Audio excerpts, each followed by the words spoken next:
I like the dog. It's friendly. I'm a big fan of The Omen, but when I heard about this film being in the works, I will admit I was sceptical, especially considering the abomination of the latest legacy horror sequel, Exorcist Believer. Although I hear Mike Flanagan is going to try his hand at an Exorcist film, and frankly he can't do any worse than Believer, so have at it, my man. I actually quite like his work, so I'm very interested in that. But anyway, that's The Exorcist, and we're talking about The Omen. The first Omen, terrible title, starts out as a slow burn that suddenly becomes a raging inferno. And while I will admit that the ending was spoon-feeding the audience somewhat, honestly, I didn't mind, because I was just enjoying the ride. I was pleasantly surprised by this film, and I think other people will be too. Directed by Arkasha Stevenson and starring Nell Tiger-Free, Ralph Ineson and Bill Nye, The First Omen is a prequel. I don't think that's considered a spoiler. And it shows us the setup for the birth of the Antichrist. We start the film with an excellent pre-title sequence where we meet Father Brennan and Father Harris, played by Ralph Ineson and Charles Dance, respectively. They meet and it's beautifully shot and it really sets the tone for what's to come. We're then introduced to the setting of Rome at a time of political unrest. There are protests in the streets, and Cardinal Lawrence, played by Bill Nye, explains that the protests are a symptom of the times, but more specifically, that people are turning away from the church. We're introduced to Margaret, played by Nell Tiger-Free, who played Marcella Baratheon in Game of Thrones. She arrives from America at the Vizardelli orphanage, ready to take her vows and become a nun.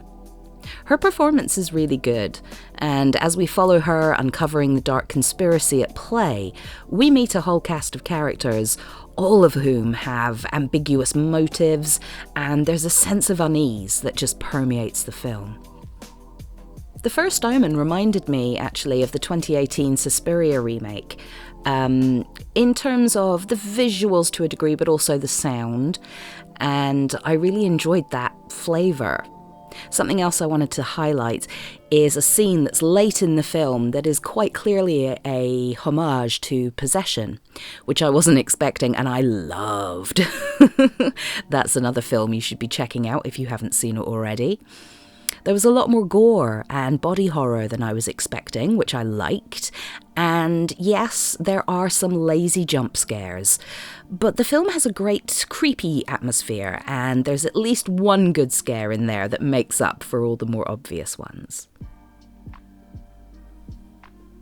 Without getting into spoilers, the filmmakers have made some changes to the established lore of The Omen, but to be honest, I didn't care. I don't have a problem with the changes they made.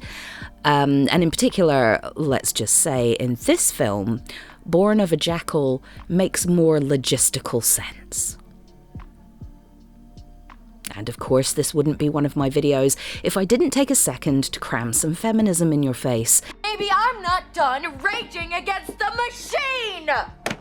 And not for nothing, I like the idea of an Omen film with a feminine perspective, because the original trilogy is really quite masculine. Not just it being the story of a boy who happens to be the Antichrist, but also, the cast is predominantly male. And that's fine, it's coming from a male perspective, and I'm a big fan of the original trilogy. In this house, we respect The Omen too.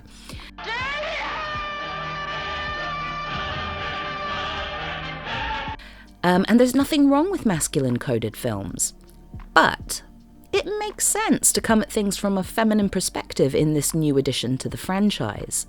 And if there are any further Omen movies that continue on from this, they have some really interesting ground they can cover. One of the things I love about The Omen from 1976, and puts it slightly above The Exorcist, is that the devil wins. When we see Damien turn and slowly break out into a smile, it's chilling, and I like that. And I like that The First Omen sticks with that. Obviously, because otherwise there wouldn't be The Omen. But either way, I enjoy it. But I just like a bleak ending, I really do. It's very on brand. I'm assuming if a sequel to this film is greenlit, that it might be the start of a new timeline, much like Halloween 2018, but who knows. Also, can I just say, I hate the title of this film. It suffers from the current dearth of good horror sequel titles. I bet the next film will just be called Omen. I hate it. So, all in all, I really liked The Final Omen. It was very surprising. I think it had some interesting things to say, and I would love to go into more detail about the film, but I wanted to keep the spoiler free. So if you're interested in a spoiler-filled exploration into the film, where I can talk about things a little deeper, then let me know in the comments. I definitely recommend you check the film out, and if you have already, let me know what you thought about it in the comments. Thanks for watching, and if you liked this video, please give it a like and consider subscribing. I'd also like to give a shout out to Veronica and John Cleveland, who continue to support my channel via Patreon and Ko-fi? I think you're supposed to pronounce it Ko-fi. Don't really want to. And if you'd like to support my channel and receive a shout out in my next video, I'll leave links in the description box. Don't forget to water your plants, be kind to your pets, and stay spooky. I'm going to give the people what they want. Sensation, horror, shock. Send them out in the streets to tell their friends how wonderful it is to be scared to death.